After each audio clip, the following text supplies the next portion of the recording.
Carl Larsson was a Swedish painter representative of the arts and crafts movement.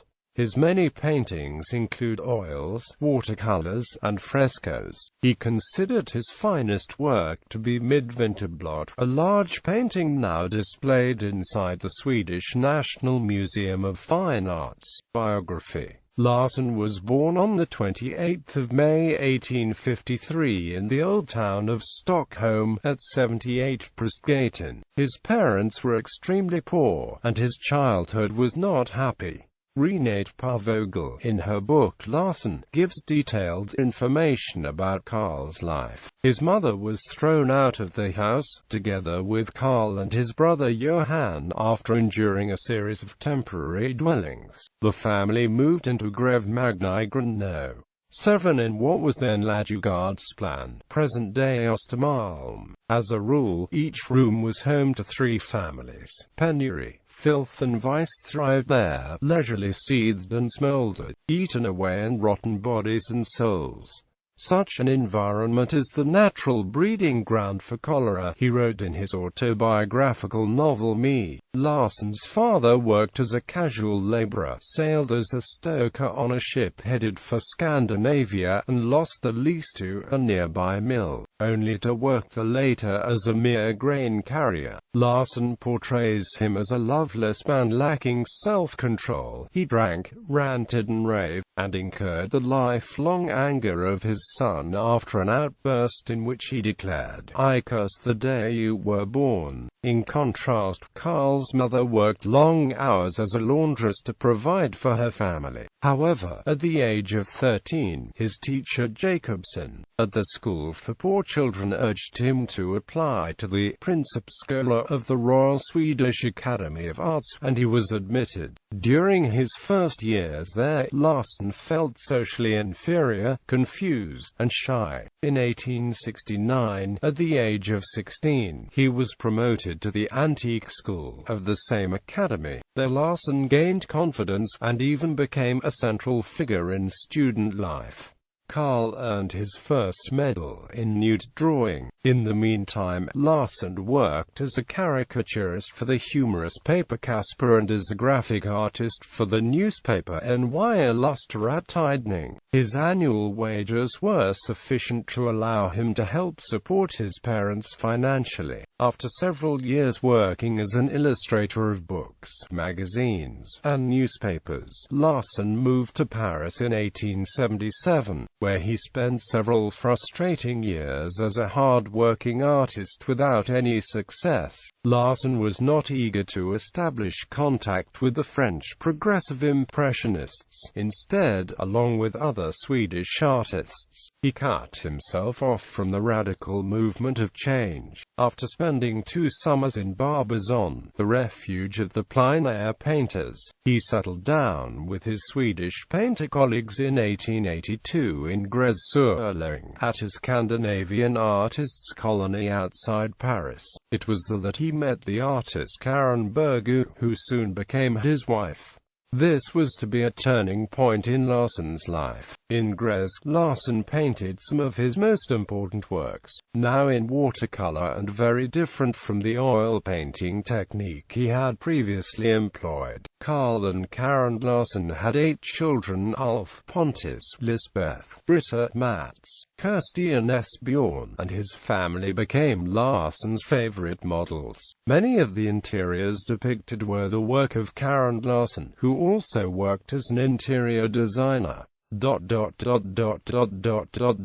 In 1888, the young family was given a small house, named Little Hittners, in Sundborn by Karen's father Adolf Bergu. Carl and Karen decorated and furnished this house according to the particular artistic taste and also for the needs of the growing family. In his later years he suffered from bouts of depression. While working on a large decoration for the vestibule of the National Museum, Midvinterblot, Larsson experienced the onset of an eye problem and a worsening of his frequent headaches. After suffering a mild stroke in January 1919, he spent his remaining time completing his memoirs.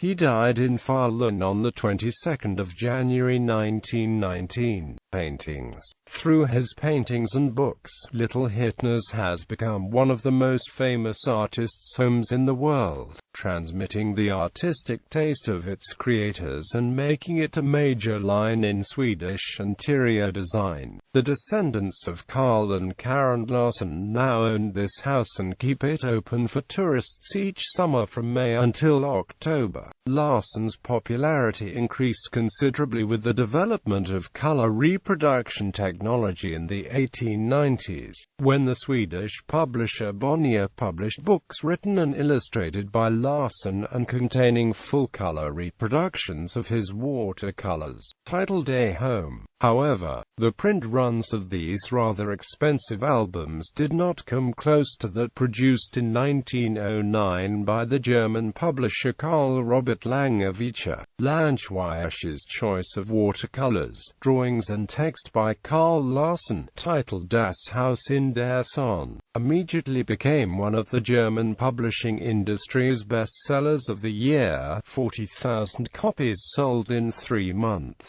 and more than 40 print runs have been produced up to 2001.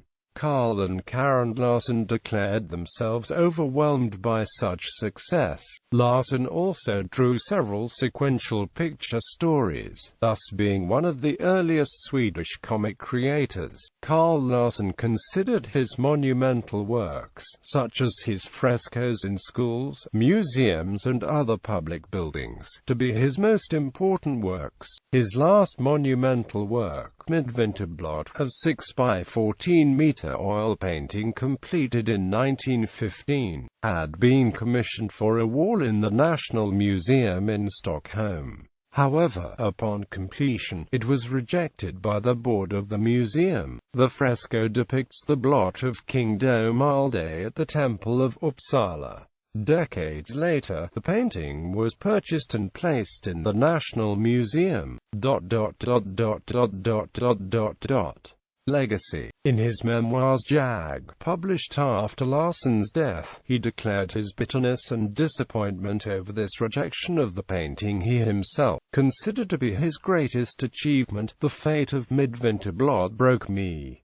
This I admit with a dark anger, and still, it was probably the best thing that could have happened, because my intuition tells me, once again, that this painting, with all its weaknesses, will one day, when I'm gone, be honored with a far better placement. Larsson admitted, however, in the same memoirs that the pictures of his family and home became the most immediate and lasting part of my life's work. For these pictures are of course a very genuine expression of my personality, of my deepest feelings, of all my limitless love for my wife and children. Fights between different schools of Swedish artists caused the Midvinterblot controversy to continue for many years. In 1987 the museum was even offered the monumental painting for free, provided it would adorn the empty wall for which it had been intended. But the museum declined the offer, so the painting was sold to the Japanese collector Hiroshi Ishizuka. In 1992, he agreed to lend it to the museum for its major Carl Larsson exhibition, where it was hung in the intended place. Public appreciation changed the experts' view of the painting, and with the help of private donations the museum was able to buy it from Ishizuka in 1997 and permanently display it in the location for which it was intended. Bibliography 1895, Demina, 1899, Hem, 1902, Larssons, 1906, Spad af ve mitt lilla lantbruk, 1910, at Solsiden, 1913, Andresbarn, 1931, Jag. Michel Facos, The Ideal Swedish Home, Carl Larsson's Lilla Hittner's, in Not at Home, The Suppression of Domesticity in Modern Art and Architecture, Christopher Reed, ed.